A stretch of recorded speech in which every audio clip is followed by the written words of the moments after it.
Really? So they're not protected. Education, I went to public schools throughout. I didn't only go to public schools. I always like to tell people that I acquired all my education within the old Kano state. Wow. And all in public schools. I don't see a lot of that happening now. Yes. And then the economic opportunities, you know. Were there. Yeah, I'm a doctor, so when we finish, we were already bonded to work. But I would say even our colleagues who didn't study medicine in the late 90s, the type of opportunities they got. It's not available today. Now, it's not even lack of availability, it's the rep of the system. That time you see advert, you apply. There was no telephone, there was no internet. A mail will be sent to your location. You know, but now I don't want to even talk about that. Not to talk about it because it's really a rape of the system, I believe. So behind the titles and the public paraphernalias and all of that, who is Dr. Nuruddin? Wow. So I don't have paraphernalias really. When you were a minister, you you must have. Yeah. But even then I was conscious not to have them. Because I was more conscious of life after. Yes. And not everyone thinks about that. Yeah, that's why most people with positions before are frustrated now because they got themselves used to the paraphernalia. Exactly. So I walk on the streets. I don't have a problem with that. Every day I take my 10,000 steps. Yeah, and I do that. Impressive. I don't like using treadmills indoors. I take the fresh air outside. No, and I don't dress elaborately. If you see me with abada, I'm somewhere in Kano or Jigawa. You know, and I like driving myself. I don't have a driver, so interesting. Yeah, so I think I have conquered life at that level, and that makes me very comfortable and happy. If I see the stuff people are struggling with, sometimes I just laugh, you know, because I don't know really. Common sense is not common. It is. Yeah, but there are stuff that they are not worth. And titles, I don't have any title. It's just my medical degree. That one is statutory. So I'm not this of so kingdom, you know. Because you do not want them, or yeah, I don't like visibility. Okay, why? I think it's a personality thing. Yeah, I think I don't like I like solitude. I like to be alone and reflect. That's my energy. Okay, so what values guide your decisions when faced with difficult leadership decisions or choices? Okay, so there's this consistent admonition that my political boss will always tell me. That's former governor of Jigawa State, Sule Lamido. He would say, Nura, be yourself. So he told me that I have observed you for a while. I have seen your original self. You are not ambitious. You are not pretentious. You have self-discipline to an extent. So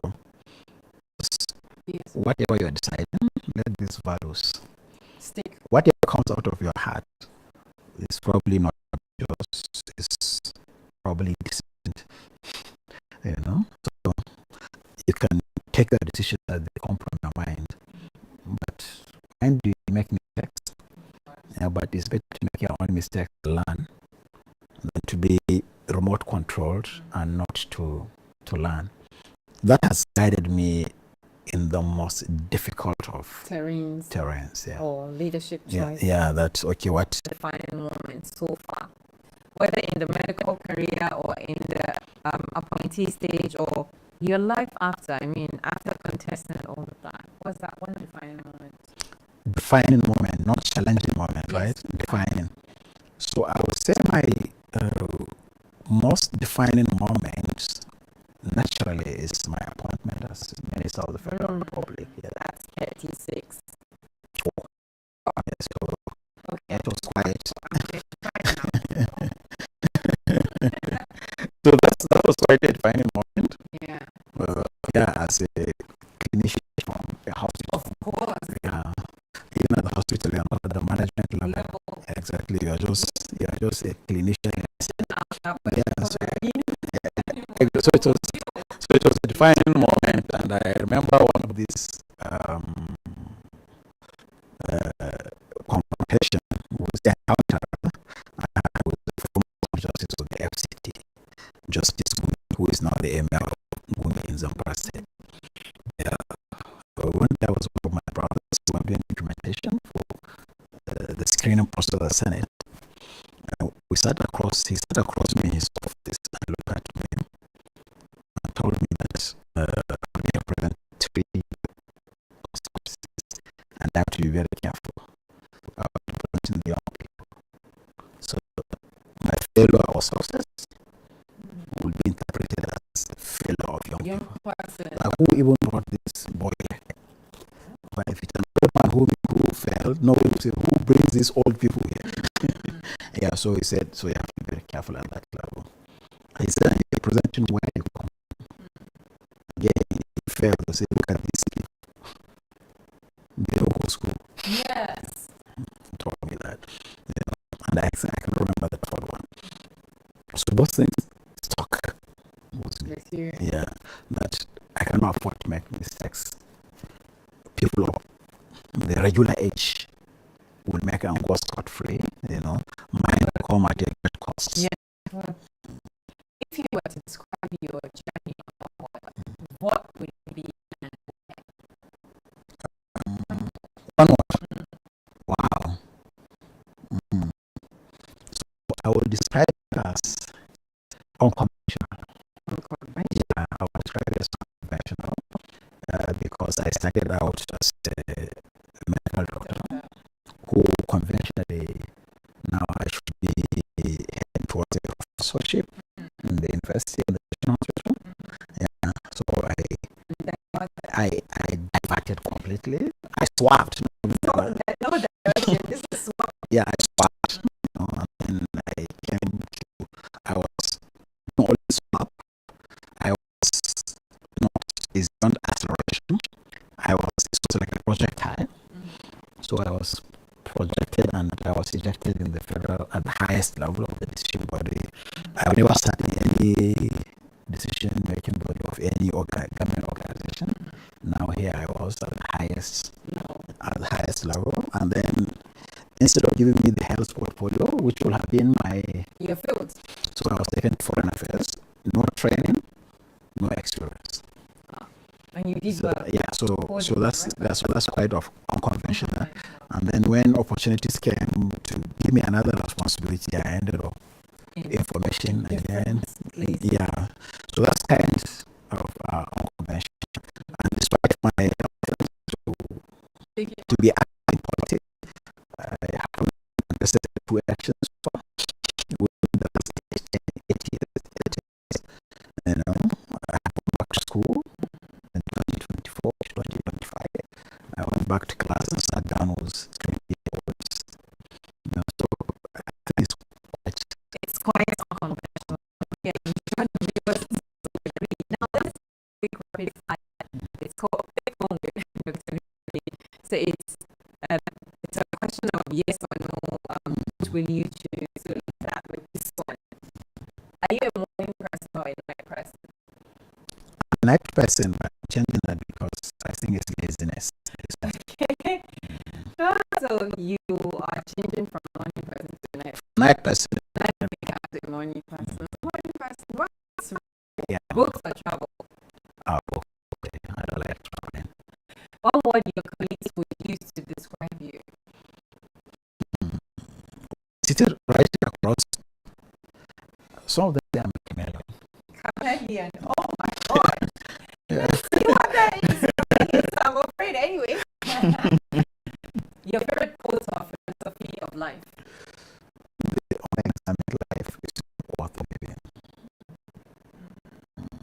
One leader, Nigerian or global person you deeply admire? Muhammad.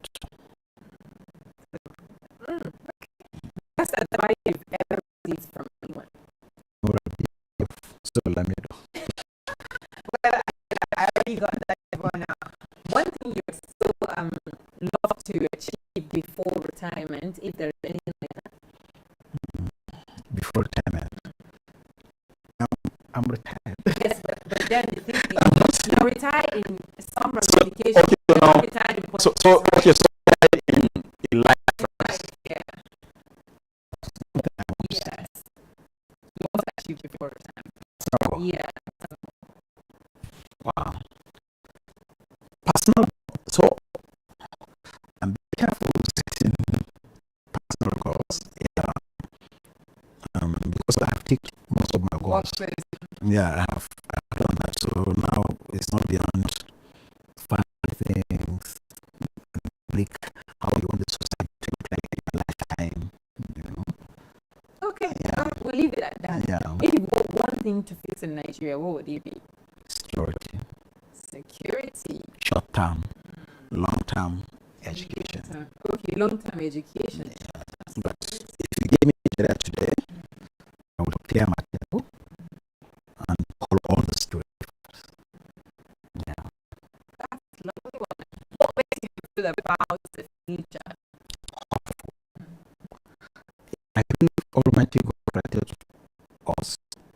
So despite our problems, He has not abandoned us. He can't abandon us and He will support us. So leadership in one room. Empathy. Empathy. That's a lot. Many thanks for joining us on Understand Dr. Nuruddin. Thank you so much for sharing your unique wisdom and your words have been asked in this short session. Your story reminds us that leadership is not about position, it's about purpose, service, and vision.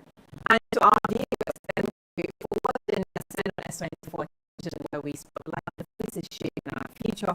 I am Raouf, and until next time, thank you again, and the doctor for joining us. We look forward to doing more good things with you. Thank you, Halima. Thank you so much. And bye for now. It's my pleasure. Thank you.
Good day and welcome to S24 Rundown, bringing you headlines making the round in Nigeria and around the world. Stay tuned for our news in brief after the break.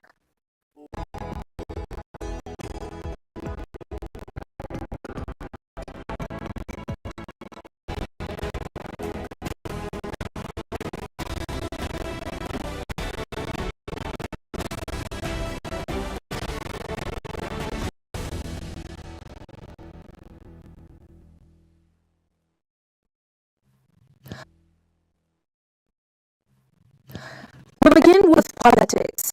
Former Vice President Atiku Abubakar has urged President Bola Tinubu to focus on tackling hunger, insecurity, and economic hardship instead of political opponents, reacting to Tinubu's remark that he was ready to wrestle his opponents ahead of the 2027 elections.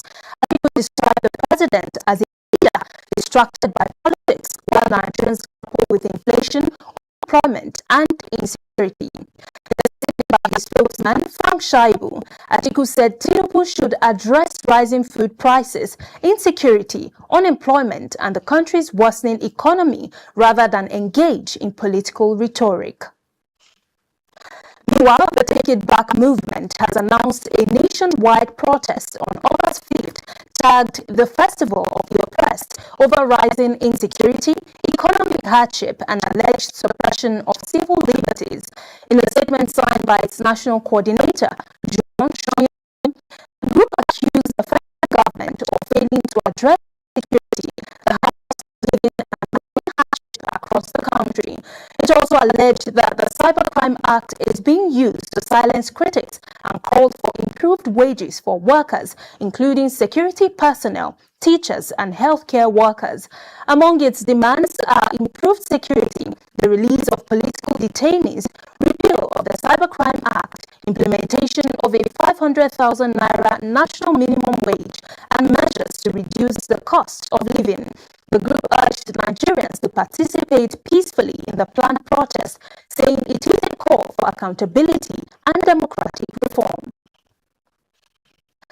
About 78 federal government ministries, departments, and agencies have set aside nearly 400 billion naira in the 2026 budget for projects including community halls, mosques, traditional rulers' palaces, market squares, and civic centers.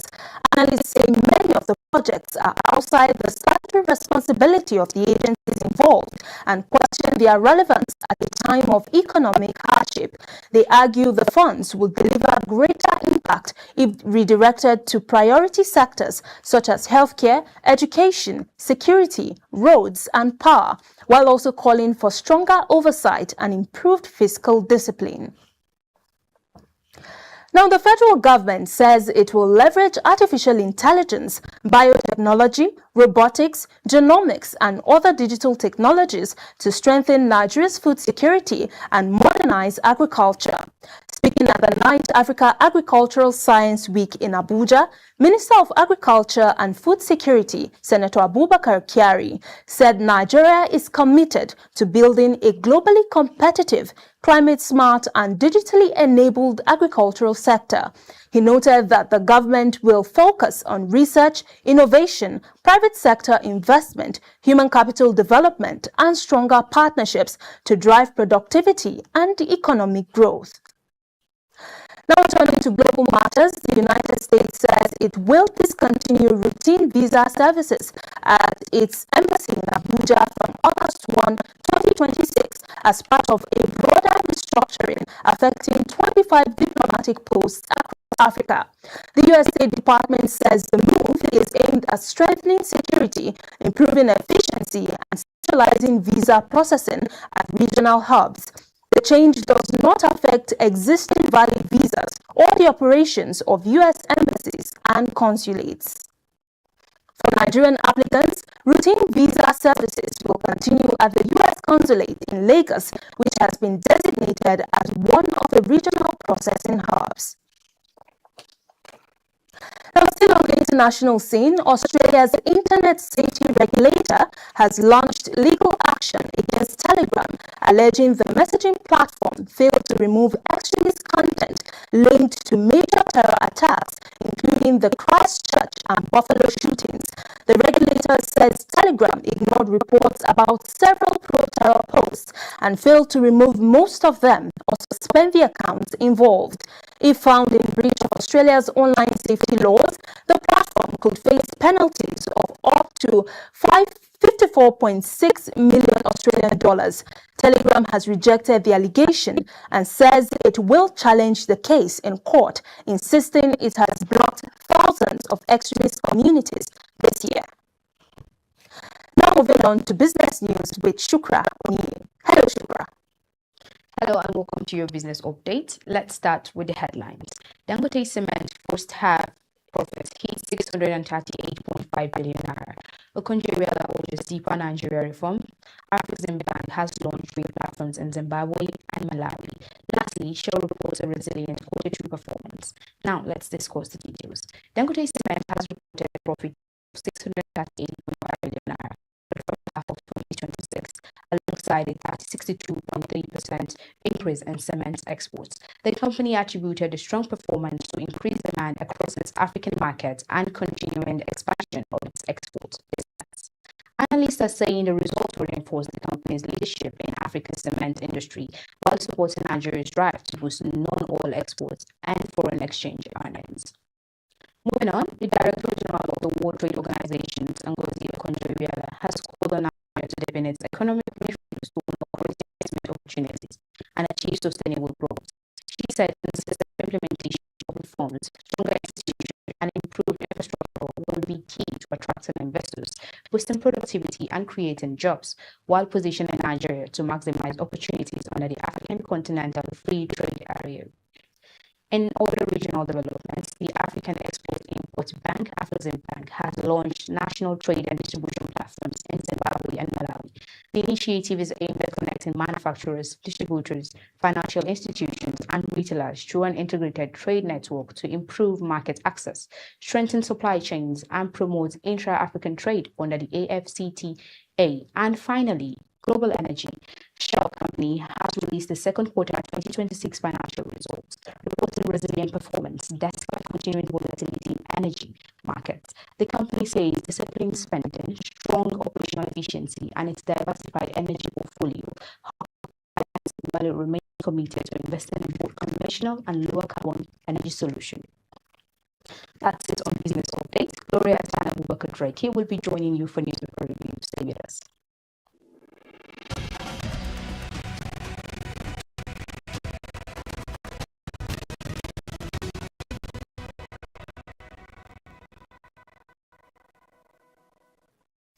Thank you, Shukra, and welcome back from that break. Now to our next segment, which is the newspaper review, and joining me today is Abubakar Turaki. Welcome, Abubakar. Good day to you too. Another day to dissect national issues. Yeah. All right, so let's get right into it. We are going to be taking a look at our first newspaper, which is the DC newspaper, and on the front page it says, Iwela, economic reforms must translate to jobs and tangible benefits. Now, that's what the Director General of the World Trade the World Trade Organization is saying. So, is Nigeria's current reform agenda, do you think it is achieving that goal currently? I think she could have just addressed economic reform must translate to job and tangible opportunity and better future for our children. Yeah, but it's quite the same. It's quite the same thing, but I wanted them to include that so that the message could go directly to Nigerians. And when it comes to Iweala, is one of the brilliant minds Nigerians have.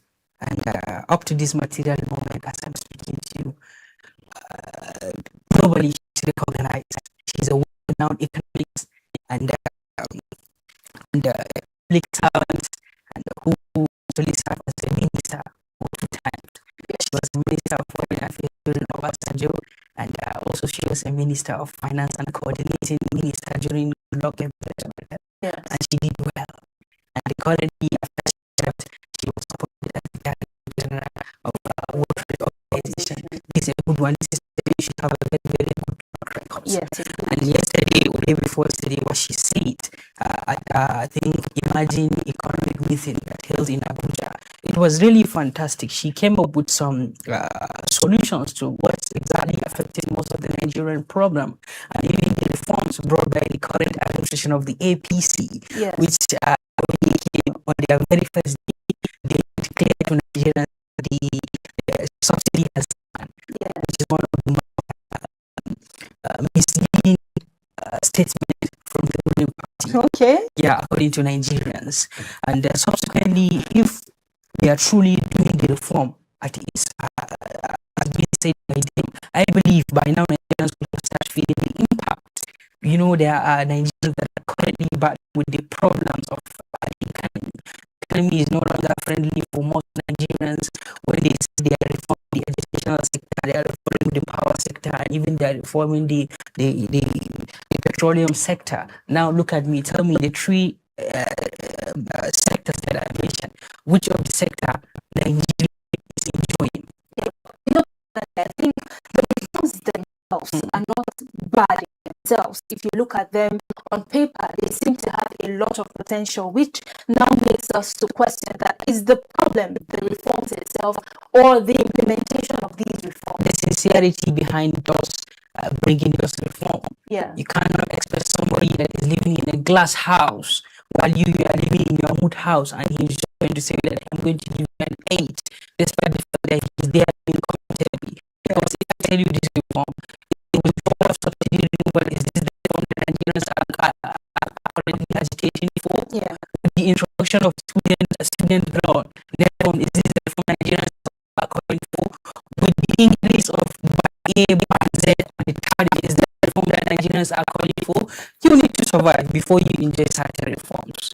We are not saying that they should not do the reforms. I'm not an economic expert, but I believe some reforms that this government are bringing on board, they are coming at the wrong moment because Nigerians are feeling the impact. We have never found it very, very hard, and Nigerians are finding it very, very difficult to survive. They are finding it very, very difficult to survive. We are experiencing that. And even the analysis that we are seeing is only conflict everywhere in party, everywhere, and this boils down to the level of harsh and painful reform that we are seeing. And even the president before he came to the mantle of leadership, he was even saying that they were brave. So now you said some of the reforms are actually not well timed. Yeah. So now, what are the right reforms? Which sectors do you think have the potential to actually bring this succor, this relief that Nigerians desperately need? We should go back. Because I am also in Nigeria. We should go back and try to make reforms that are feasible. We should not just be listening to IMF and all those brief history. Because I could remember Christian Lagarde, who was, I think, director of IMF, when they were about to bring reforms to America, then I think the Secretary of America told Christian Lagarde, who are you to bring reforms to America? We should not just be listening to them. I think we are true, we are big enough, we have economics, we have political scientists, we have doctors, and every sort of profession can come up with some reforms. But the greedy level of our leaders are always dancing to the tune of the Western people because they knew that they cannot do it borrowing. That is one of the major reasons why they are always subjecting to their own prescription. We want to borrow you money, okay, for down naira, subsidy on education, with subsidy on electricity, with subsidy all over. Cannot because and receive the best medical care. Yeah, Does that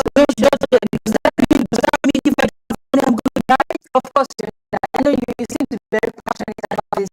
It's also things that and we take a look at the Daily Trust, and on the front page it says human trafficking, fake jobs, social media, lure young Nigerians, and this is just a continuation of what we are talking about now. Fake job offers have become a very effective tool for human traffickers on social media. So why do you think this is happening? It's really bad. I could remember I was not born based on this we got from our parents.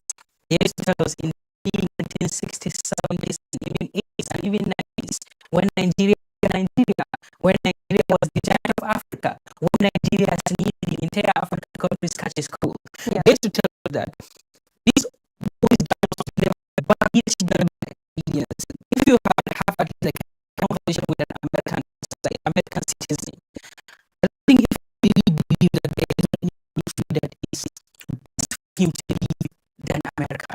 Now look at it. The level of people that are going outside looking for greener pasture is high.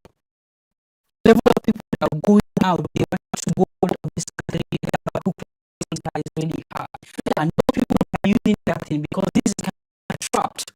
They will come into social media because today, I think today or yesterday is International Day of Human Trafficking, according to NATI. Yeah. And I fully understand that the level of mentality Nigerians have, which are the Gen Z mentality, people, whenever they see something, I will just quickly rush to and apply, not knowing that you are subjecting to yourself neo-colonialism or imperialism. Because if you leave this country in a very bad manner, you may end up being a slave. Yeah, I think the conversation is not just about the illegal means. We are also talking about the fake jobs and human trafficking. What signs should people look out for the moment they see a job advert, they know this is a scam, I should avoid it. But they should be wise enough to differentiate between yellow and black, red and blue, white and red. And whenever you see, it's not bad. If you see job offer online, you can apply. If you're lucky, you can have it. Yeah. But this kind of like a job that you normally see online, they are kind of like a scam.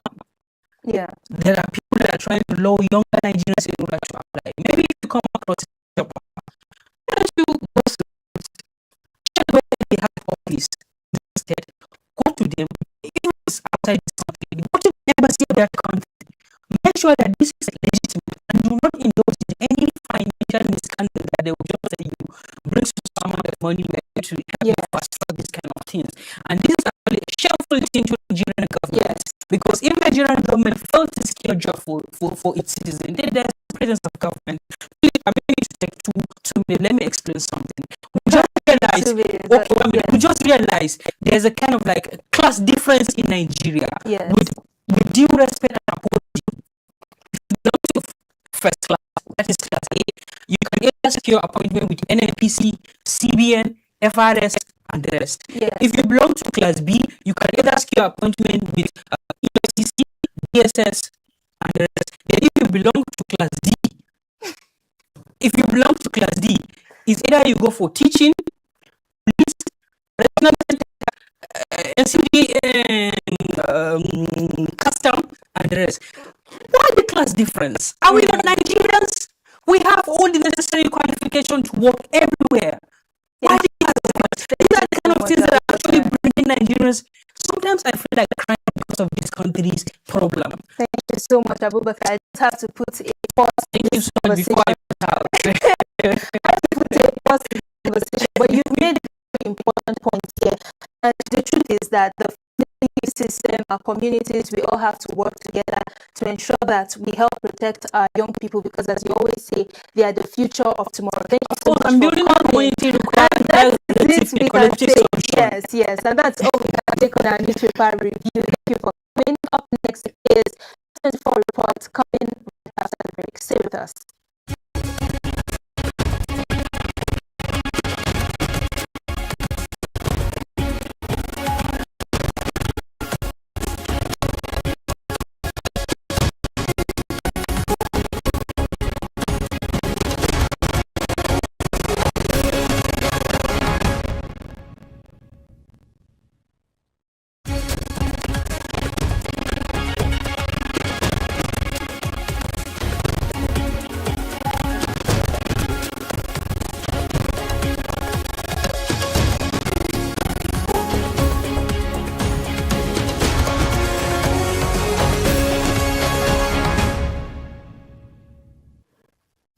Welcome back. Young parliamentarians have called for greater accountability, inclusion, and increased youth participation in governance. They made the call during an event held in Abuja to commemorate the 2026 International Day of Parliamentarianism. S24's Aditya Mahmood has the report. Parliament is more than a place where laws are made. It is where the voices of citizens are heard and the